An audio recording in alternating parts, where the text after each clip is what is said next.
Bhagavad Gita as it is, by His Divine Grace, A.C. Bhaktivedanta Swami Srila Prabhupada.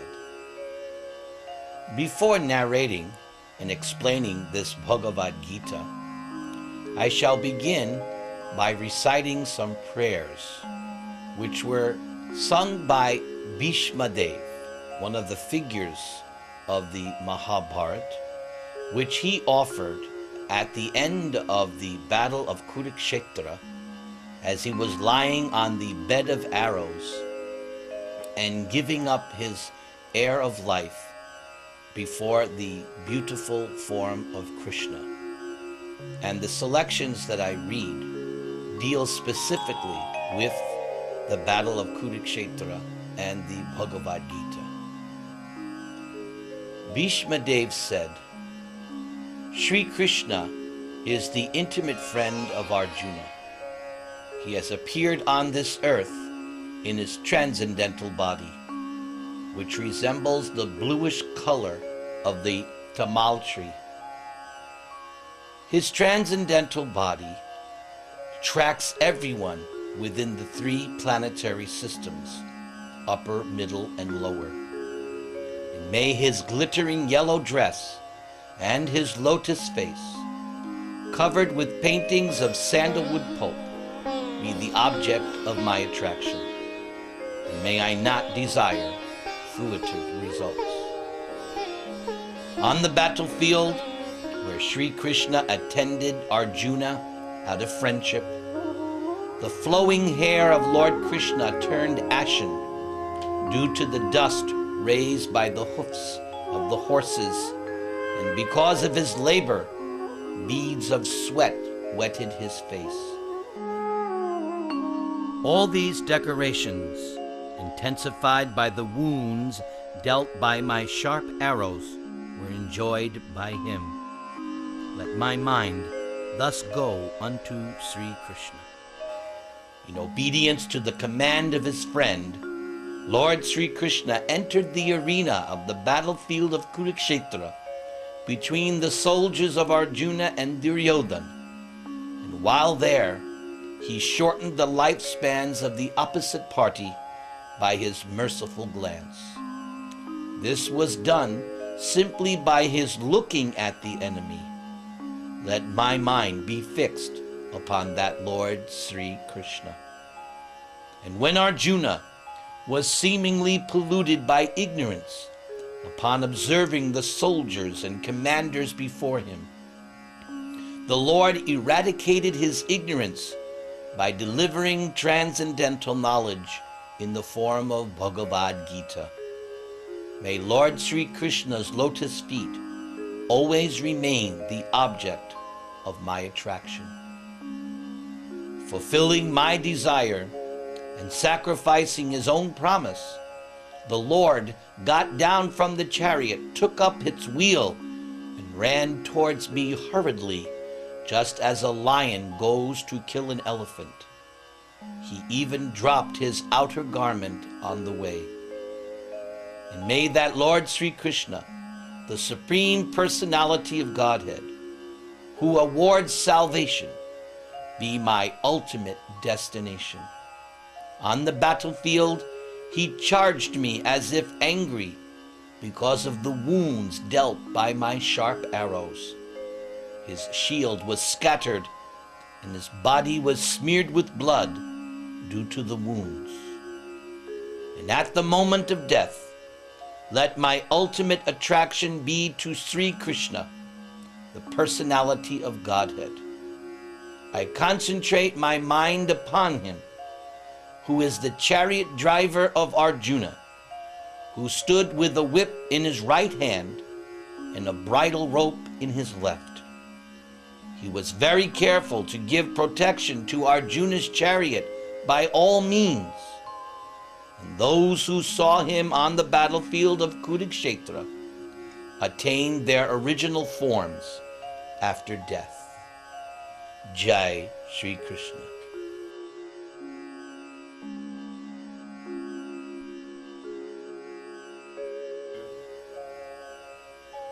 The following is the Gita Mahatmyam, or glorification of Srimad Bhagavad Gita. Bhagavad Gita is a transcendental literature which one should read very carefully.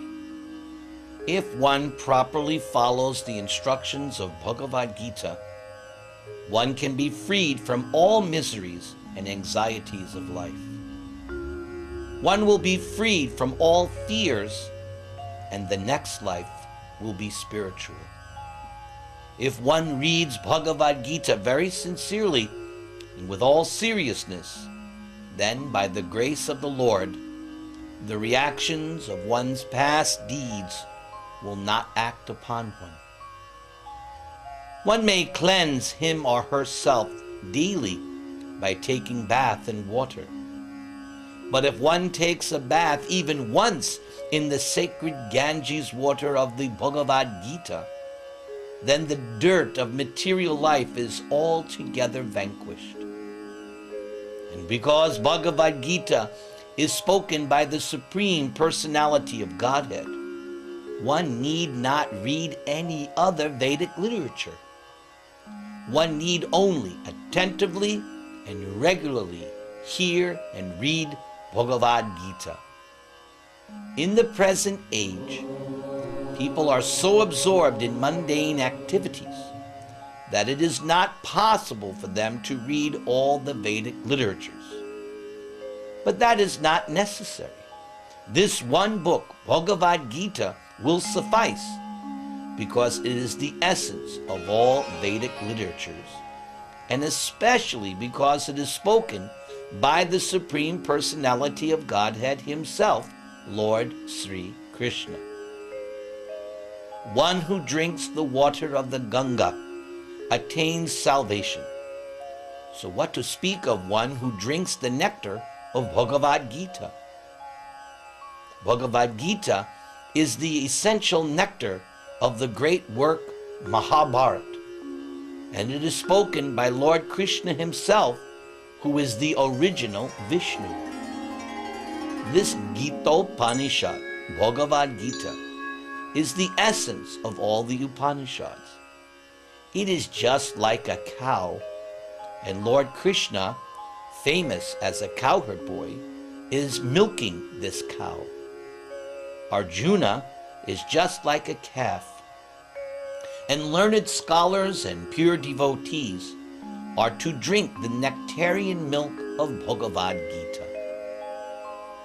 In this present day, people are very much eager to have one scripture, one God, one religion, and one occupation. Therefore, let there be one scripture only, one common scripture for the whole world, Bhagavad Gita.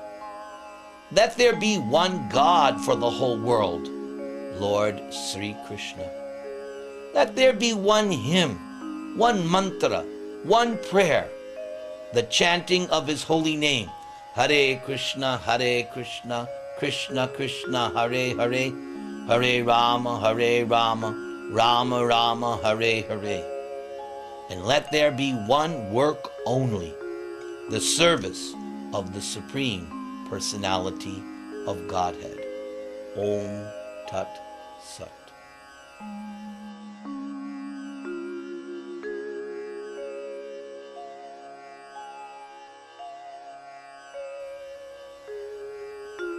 For the final installment of this introductory section, Srila Prabhupada has composed a nice essay entitled, What is Bhagavad Gita? Bhagavad Gita is the widely read theistic science summarized in the Gita Mahatmyam, or glorification of the Gita. There it says that one should read Bhagavad Gita very scrutinizingly, with the help of a person who is a devotee of Sri Krishna, and then try to understand it without personally motivated interpretations.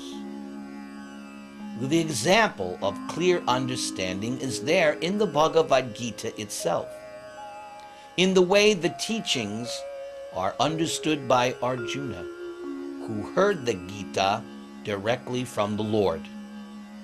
If someone is fortunate enough to understand Bhagavad Gita in that line of disciplic succession, without motivated interpretation, then he or she surpasses all studies of Vedic wisdom and all scriptures of the world. One will find in Bhagavad Gita all that is contained in other scriptures, but the reader will also find things which are not to be found elsewhere. That is the specific standard of the Gita. It is the perfect theistic science because it is directly spoken by the Supreme Personality of Godhead Himself, Lord Sri Krishna. The topics discussed by Dhritarashtra and Sanjay, as described in the Mahabharata, form the basic principle for this great philosophy. It is understood that this philosophy evolved on the battlefield of Kurukshetra, which is a sacred place of pilgrimage from the immemorial time of the Vedic age. It was spoken by the Lord when He was present personally on this planet 5,000 years ago, just for the guidance of mankind. Hare Krishna.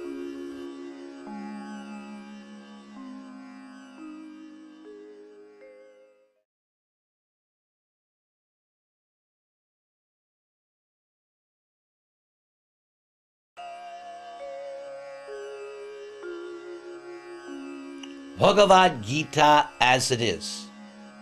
Chapter 1, including 46 verses, is entitled Observing the Armies on the Battlefield of Kurukshetra. In verses 1 through 6, we will hear an assessment of the Pandavas by Duryodhana. Please listen.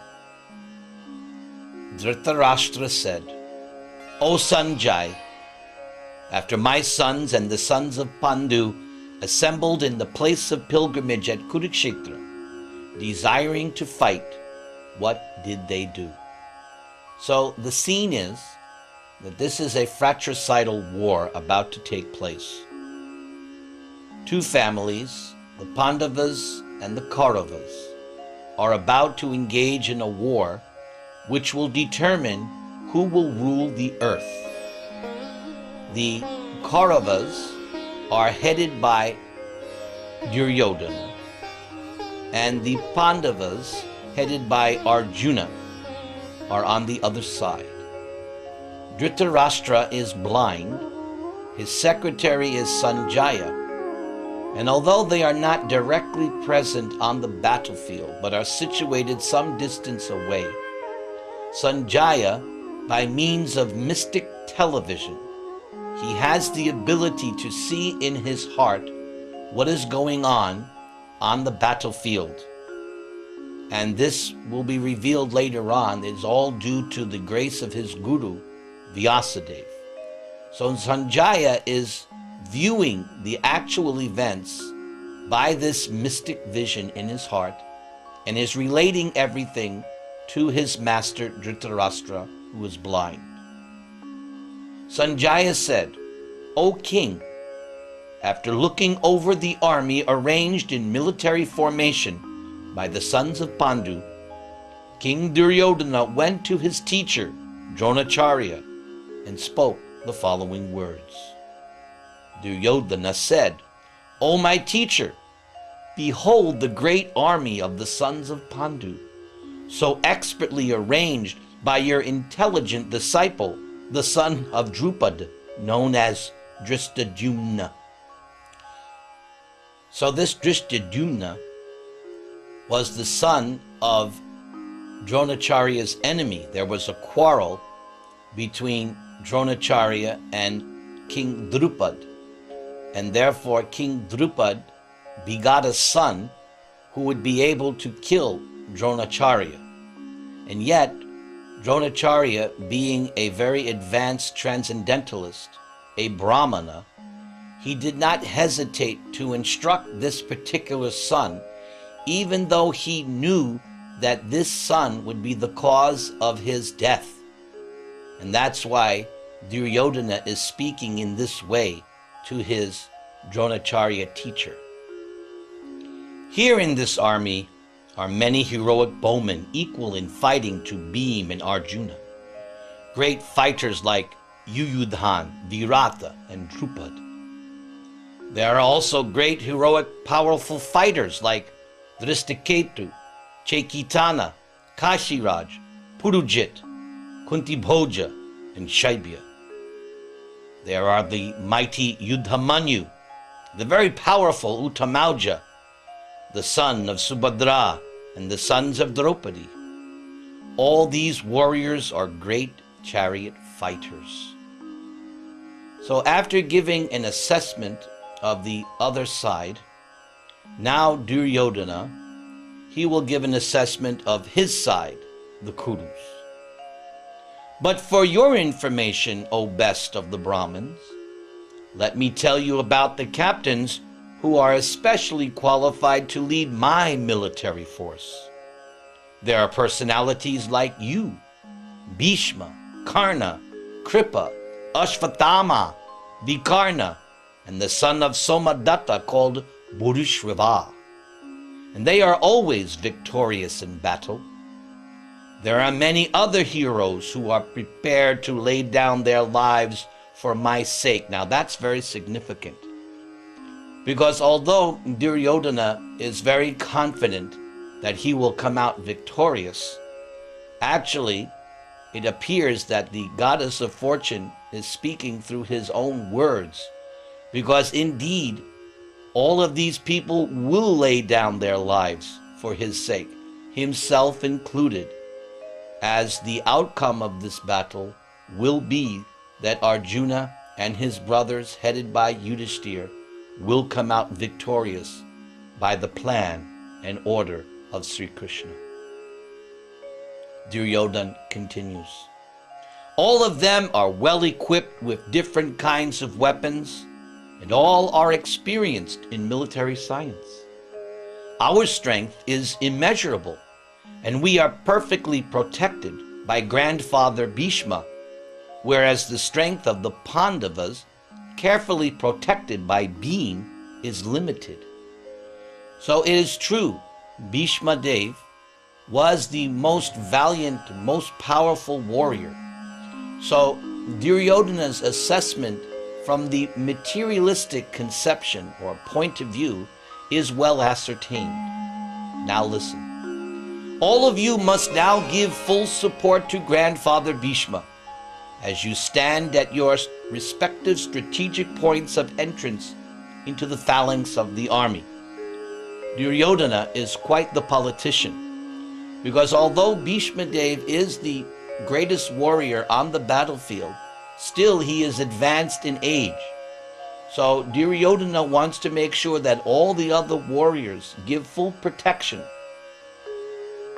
Sanjaya said, Then Bhishma, the great valiant grandsire of the Kuru dynasty, the grandfather of the fighters, blew his conch shell very loudly, making a sound like the roar of a lion, giving Duryodhana joy. After that, the conch shells, drums, bugles, trumpets, and horns were all suddenly sounded, and the combined sound was tumultuous. In this next section, verses 14 through 19, we will see how the Pandavas respond by blowing their conch shells. On the other side, both Lord Krishna and Arjuna, stationed on a great chariot drawn by white horses, sounded their transcendental conch shells. So Sanjaya, in reporting to Dhritarashtra, did not say that the conch shells blown by Bhishma and his party, the Kauravas, were transcendental. But he did say that the conch shells blown by Krishna and Arjuna was transcendental. Lord Krishna blew his conch shell called Panchajanya. Arjuna blew his, the Devadatta. And Bhima, the voracious eater and performer of Herculean tasks, blew his terrific conch shell called Poundra. King Yudhishthir, the son of Kunti, blew his conch shell, the Ananta Vijay, and Nakul and Sahadev blew the Sughosh and Manipushpaka. The great archer, the king of Kashi, the great fighter Shikandi, Drishtyajumna, Virat, the unconquerable Satyaki, Drupad, the sons of Draupadi, and many others, O king, such as the mighty armed son of Subhadra, they all blew their respective conch shells. The blowing of these different conch shells became uproarious, vibrating both in the sky and on the earth. It shattered the hearts of the sons of Dhritarashtra. So this is significant. The shattering of the hearts indicates that the Pandavas, they will come out victorious. There's no mention by Sanjaya that when Bhishma and the Kurus blew their conch shells, that it shattered the hearts of the Pandavas. Therefore, early indications show that Krishna, by his desire, by his will, the Pandavas would come out victorious. Now, in the next section, Arjuna will survey the scene. Keep in mind that this is the first day of the battle. The battle was to last for 18 days. Sanjaya now continues to narrate to Dhritarashtra. At that time, Arjuna, the son of Pandu, seated in the chariot bearing the flag marked with Hanuman, took up his bow and prepared to shoot his arrows. O king, after looking at the sons of Dhritarashtra drawn in military array, Arjuna then spoke to Lord Krishna these words. Significant is that Arjuna's chariot has the flag of Hanuman. Krishna previously took the form of Lord Ram, and with the help of Hanuman, Lord Ram defeated the evil Ravan. So now Ram was again present as the form of Krishna, and Hanuman is there on the flag. This is another sign that their side, Arjuna's side, would be victorious. Arjuna said, O Achyuta, O infallible one, please draw my chariot between the two armies, so that I may see those present here, those who desire to fight, and with whom I must contend in this great trial of arms. Let me see those who have come here to fight, wishing to please the evil-minded son of Dhritarashtra, known as Duryodhana. And it's a fact, Duryodhana was offense personified. For so many years and so many incidents, Duryodhana so cunningly, so evilly, did so many things against the Pandavas. Why? Because Duryodhana wanted to be king. But Krishna, he wanted Yudhishthir to be king. And that is why this whole Bhagavad Gita is being spoken. And that's why this whole battle of Kurukshetra is about to take place. Sanjaya said, O descendant of Bharat Dhritarashtra, having thus been addressed by Arjuna, Lord Krishna drew up the fine chariot in the midst of the armies of both parties. Now keep in mind, Krishna is God. Yet it is interesting that he has agreed to be the chariot driver of his devotee Arjuna. Krishna promised even before the battle that he would not take part in the battle, he would not pick up a weapon. And so he is simply the chariot driver, and therefore he is glorified by the name Parthasarathi. God sometimes, for the pleasure of his pure devotee, will take a submissive or subordinate role, just to please his devotee, and at the same time, the Lord derives pleasure in such activities. In the presence of Bhishma, Drona, and all the other chieftains of the world, the Lord said, "Just behold, Partha, all the Kurus assembled here." By such a statement, it appears that Krishna can foresee what is about to take place in the mind and heart of Arjuna. There, Arjuna could see, within the midst of the armies of both parties, his fathers, grandfathers, teachers, maternal uncles, brothers, sons, grandsons, friends, and also his fathers-in-law and other well-wishers. Now, in this next section, verses 27 through 38, Arjuna will give reasons why he does not want to fight this battle. When the son of Kunti, Arjuna, saw all these different grades of friends and relatives, he became overwhelmed with compassion and spoke as follows. Arjuna said, "My dear Krishna, seeing my friends and relatives present before me in such a fighting spirit, I feel the limbs of my body quivering and my mouth drying up. My whole body is trembling, and my hair is standing on end. My bow, Gandiva, is slipping from my hand, and my skin is burning. I am now unable to stand here any longer. I am forgetting myself, and my mind is reeling. I see only causes of misfortune, O Keshava, killer of the Keshi demon. I do not see how any good can come from killing my own kinsmen in this battle. Nor can I, my dear Krishna, desire any subsequent victory, kingdom, or happiness.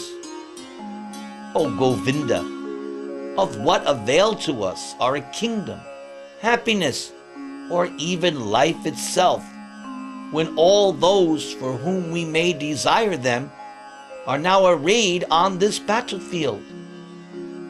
O Madhusudana, when teachers, friends, sons, grandfathers, maternal uncles, fathers-in-law, grandsons, brothers-in-law, and other relatives are ready to give up their lives and property and standing before me, why should I wish to kill them, even though they might otherwise kill me? O Janardhan, maintainer of all living entities, I am not prepared to fight with them, even in exchange for all the three worlds, let alone this earth.